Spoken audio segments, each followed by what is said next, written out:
Hey there, Dr. Dave, Microdose U. So today I'm going to go ahead and tell you a story about a psychedelic bike ride that I did just yesterday. Yeah, so what I did in the morning, went ahead and did a really, really nice microdose and set out on my e-bike for a probably a couple hour ride was planned.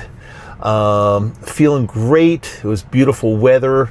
The first couple miles I rode to a really nice breakfast place and had just a wonderful breakfast. And just imagine sitting there after having microdosed, riding the bike for a couple miles and just enjoying this really good breakfast, the coffee and eggs. It was just beautiful. But then it was time to get back on my bike and continue the ride, which I did. And here's the part that's a little bit weird. And I'm not proud of this, but I'm going to share this with you. But I want to let you know the ride was awesome. I mean, I felt great.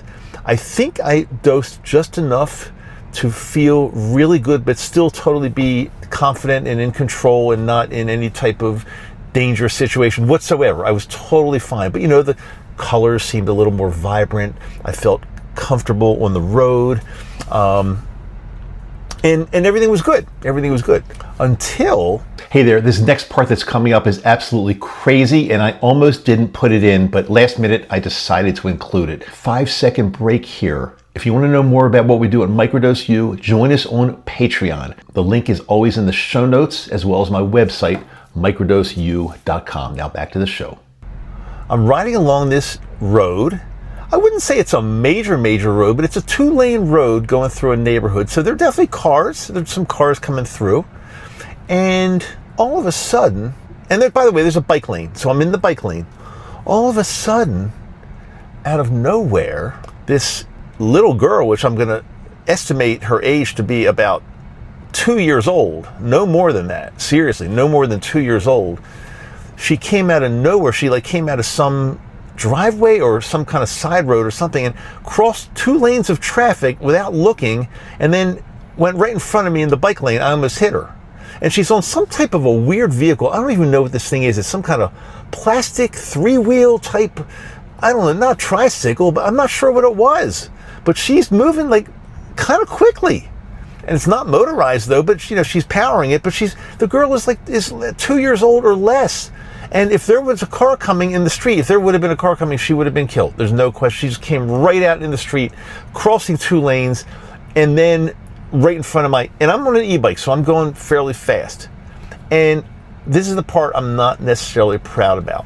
The first thing that came to my mind was I had to scream. I mean, again, I almost hit this girl. I could have really injured her badly because, again, a 6'2" guy on an e-bike going along pretty quickly, a 2-year-old girl on a little plastic 3-wheel thing.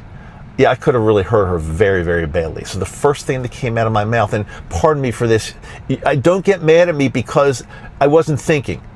So again, this was kind of a reaction without thinking at all. So my brain took over, and I guess, because I was microdosing, and I just screamed at the top of my lungs, "What the fuck are you doing? Where's your mother?" Just like that. At the top of my lungs, because there was no mother anywhere near. There was no parent. There was no adult. This 2-year-old girl out on this street by herself almost got killed. And she didn't even look up. She just kept riding in the bike lane at that point. And I just kept going. It wasn't, I hate to say it, it was not my responsibility to look after this girl. Now, some people might say you should have stopped and helped her. Well, helped her do what? She was obviously, her parents must let her out and do that. It's not my responsibility, I hate to say.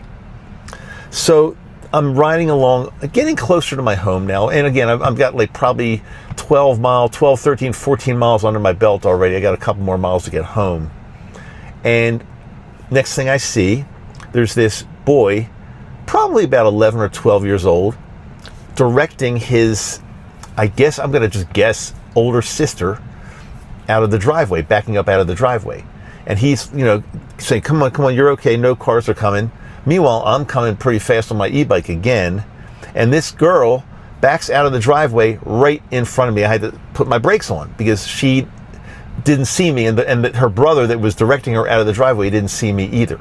So again, within 5 minutes, I almost hit 2 different people that were totally careless.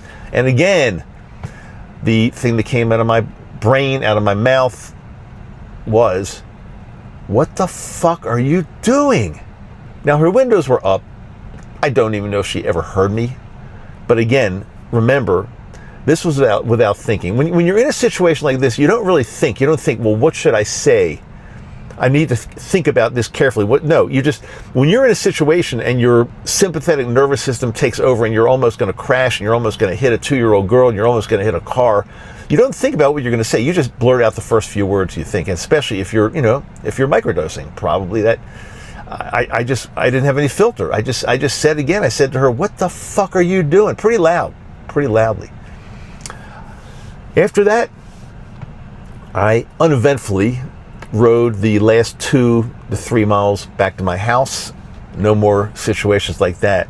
But I do want to tell you this. The psychedelic bike ride was great. Forget about those 2 little instances at the end. It was great. I mean, again, I took a nice microdose, got on my bike, felt totally confident, felt totally in control, stopped off for a nice breakfast. I was, and some of you might think, well, it's an e-bike, so he doesn't have to pedal. No, you can set it for any level you want. So I make sure I get a good workout. So I'm not just pedaling easily. I'm definitely working fairly hard. The good thing about an e-bike is you can do whatever you wanted to do. So if you approach a long, big hill and you're tired, you're fatigued, and you don't really want to put all the energy into it, then you crank up the motor a little bit, and you still have to pedal. This is a pedal assist e-bike.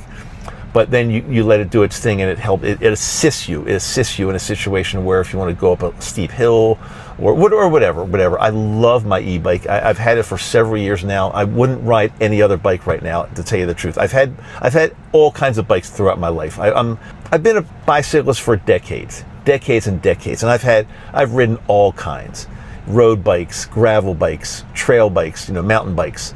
My e-bike I love, and maybe because I'm older now, and it's comfortable. You get on and you just ride, and it's just the greatest thing, especially if you do a little microdose.